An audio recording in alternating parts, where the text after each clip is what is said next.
નમસ્કાર, YNN ન્યૂઝમાં આપનું સ્વાગત છે। સમાચારમાં વાત કરીએ તો ગોરવા પોલીસ સ્ટેશનમાં મહિલાની અરજીના મામલે એસીપી આરડી કવાનું મહત્વનું નિવેદન સામે આવ્યું છે।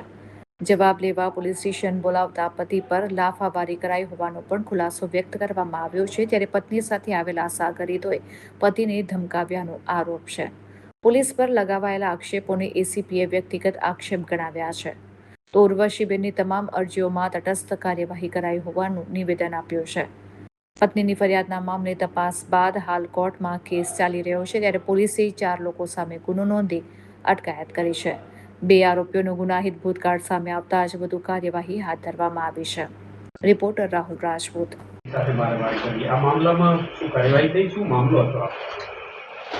ગઈ 19/5ના રોજ એક મહિલા નામે ઉર્વશીબેન જગદીશભાઈ એમને એક ગોરવા પોલીસ સ્ટેશનમાં અરજી આપેલી હતી, જે અનુસંધાને આરોપી તરીકે એમના હસબન્ડનું નામ દર્શાવેલ હતું।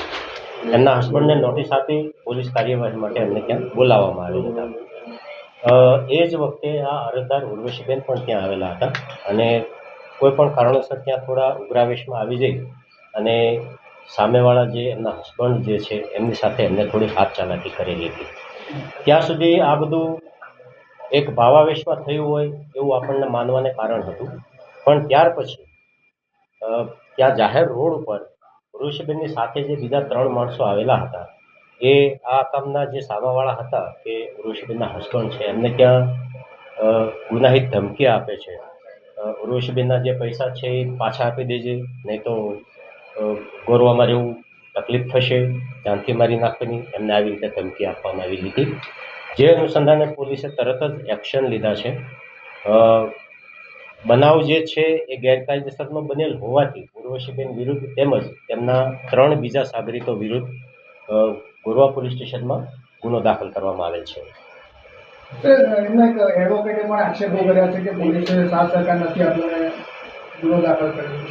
હા, એ એમના પોતાના વ્યક્તિગત આક્ષેપો છે। ગોરવા પોલીસ સ્ટેશનમાં એમને કોઈ રિસ્પોન્સ ના કર્યા હોય એવું તો બન્યું જ નથી। ઉર્વશીબેન પોતે અરજી આપે છે તો એ અનુસંધાને ક્વિક એક્શન લેવામાં આવે છે, સામેવાળાને બોલાવવામાં આવે છે। પોલીસ સ્ટેશનમાં આવ્યા પછી અરજદાર પોતે સામેવાળા સાથે મિસચીફ કરે કે મિસબિહેવ કરે તો એ તો વ્યાજબી નથી ને। તો એ વસ્તુ પણ એમના એડવોકેટે ધ્યાને લેવી જોઈએ। ખબર નહીં હવે એમને શું તકલીફ હશે, પણ એ આક્ષેપો કરેલા છે એ ગલત આક્ષેપ। 7 અરજીઓ આપી છે ગોરવા પોલીસ સ્ટેશનમાં, પણ કોઈ એક્શન લેવાયા નથી, કોઈ ફરિયાદ દાખલ થઈ નથી એવું એમનું કહેવું છે। ઉર્વશીબેને જે અરજી આપેલી છે અને જે અરજી રજીસ્ટર્ડ થઈ છે એમના વિરુદ્ધ ક્વિક એક્શન લેવામાં આવ્યા છે। એ અનુસંધાને નોટિસ આપીને જ સામાવાળાને પોલીસ સ્ટેશનમાં બોલાવવામાં આવેલા હતા। એ ઇન્વેસ્ટિગેશન જે મેરિટ ઉપર જાય છે એ એક જગ્યાએ છે, પણ પોલીસ સ્ટેશનમાં સામાવાળા અને અરજદાર બંને સાથે હોય તો ત્યાં આવીને આવું મિસબિહેવ નથી કરાતું। એવું કે મારી ફરિયાદ નથી લખી, સામેવાળાની ફરિયાદ લઈ ના, એમની ફરિયાદ ઓલરેડી લઈ લીધી છે અને એમની ફરિયાદ જે પ્રથમ આપેલી હતી 1.5 વર્ષ પહેલા, એમાં કોર્ટનું જજમેન્ટ પણ આવી ગયેલું છે। તો એ અનુસંધાને પોલીસે કંઈ કરવાનું રહેતું નથી। જે ન્યૂલી બિગિનિંગ ઇસ્યુ જે હતો એ એમની રજૂઆત હતી, તો એ અનુસંધાને પોલીસે ક્વિક રિસ્પોન્સ બી આપ્યો છે, એક્શન પણ લીધા છે। હા, એમાં ટોટલ 4 જણાની અટકાયત કરવામાં આવેલ છે। અરજદાર એક ઉર્વશીબેન કરીને છે એ, એમની સાથે બીજા વિજયભાઈ ઉર્ફે મનીષચંદ્ર રાઠોડ, આશિફ ઉર્ફે મુછોડ યુસુફ શેખ અને શબ્બીર ઉર્ફે સબો સિકંદર વાઘેલા, આ 4 જણની ગોરવા પોલીસે અટકાયત કરી કોર્ટ રાહે પગલાં લેવા માટે તજવીજ કરી છે।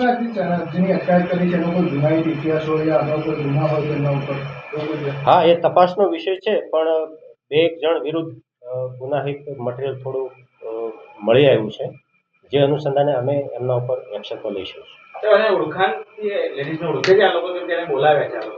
હા, ઓળખતા હશે તો સાથે આવ્યા છે ને, એ એમને નામથી ઓળખે છે, એમની સાથે એમને વ્યવહાર પણ છે, એમને વોટ્સએપ ઉપર કમ્યુનિકેશન પણ થાય છે, મોબાઈલ પર કમ્યુનિકેશન થાય છે। દેટ મીન્સ દે આર પરિચિત, એ પરિચિત તો છે જ એકબીજાથી।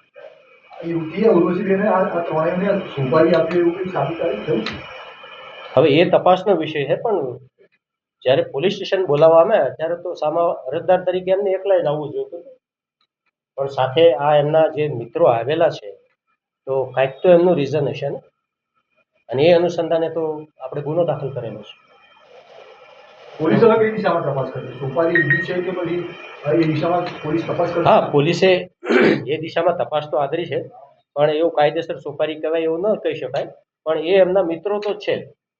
મિત્રોએ આવીને એમની મદદમાં ઊભું રહેવાનું હોય, કંઈ પોલીસને આસિસ્ટ કરવા માટે સપોર્ટ જોઈતો હોય તો એ કરવાનું હોય. પોલીસ સ્ટેશનની પ્રિમાઇસીસની આસપાસ ઊભા રહી અને અરજદારને એવી રીતે ધમકાવવાનો હોય કે એ અરજદાર પોતાની રજૂઆત લઈને પોલીસ સ્ટેશન સુધી પણ ના આવે. હા, અગાઉ પણ એમનો આ વ્યવહાર તો થયેલો જ છે પોલીસ સ્ટેશન સાથે. બાકી એમના આક્ષેપો જે છે, એમની રજૂઆત જે છે, એમાં બહુ તથ્ય નથી. અગાઉ બી કોઈ સાથે આવું કર્યું એવું કોઈ પોલીસ તપાસમાં આવ્યું હોય? હા, અગાઉ એક વ્યક્તિ જોડે આવું થયેલું છે, પણ એ વ્યક્તિ પોતે સમાજ સામે કે પોલીસ સામે સ્વેચ્છાએ આવવા નથી માંગતા. તો આપણે પણ એમની પ્રાઇવસી સિક્યોર કરી રાખવી આપણી ફરજ છે.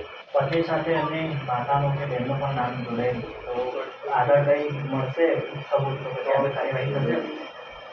એમને નામ લખેલા છે, એ તો એક 498ના રિલેટેડ જે તે વખતે ઇસ્યુ હતા એ વખતે લખેલા છે, પણ એવા કોઈ ઇન્ગ્રેડિયન્ટ્સ આ ઇસ્યુને રિલેટેડ નથી. એમની ફરિયાદ જે થઈ છે, એમની તપાસ થઈ ગઈ છે, ચાર્જશીટ થઈ ગયું છે અને ગુનાની ટ્રાયલ પણ ચાલી ગઈ છે અને ટ્રાયલનો નિવડો કોર્ટમાં આવી ગયો છે. બેનનું એવું કહેવું છે કે એ ફરિયાદ 1.5 વર્ષ પહેલાની ફરિયાદ પછી પણ એમની સાથે બહુ મિસબિહેવ થયું છે.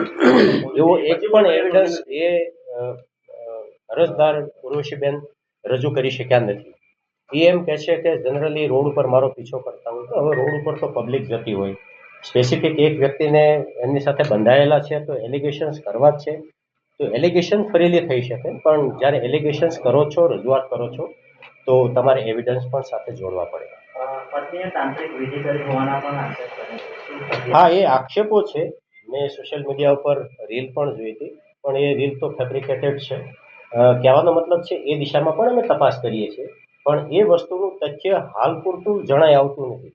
અમે એ તથ્યને શોધવા માટે બીજા એવિડન્સ અને બીજા સર્ક્યુમસ્ટન્સીસનો જે સહારો લીધો છે, તો એમાં જે અરજદાર જે છે એમની વિરુદ્ધનું ઘણું બધું મટીરિયલ અમને મળેલું છે. પત્નીના આક્ષેપો પણ છે કે પત્નીનો જે મોબાઈલ છે એ છોકરા પાસે છે, પણ હજુ સુધી પોલીસ લાવી નથી શકી. નહીં, એ તપાસનો વિષય છે, એટલે હવે તપાસના કામે એના જે ટ્રાન્ઝેક્શન જે થાય છે એ બી એ થોડોક સમય લેતી બાબત છે, કારણ કે એ એફએસએલમાં અને કંપનીઓ પાસેથી ડિટેલ મંગાવવાની હોય છે, તો એ એટ એ ટાઈમ ના મળી શકે. Subscribe now and press the bell icon. Never miss an update.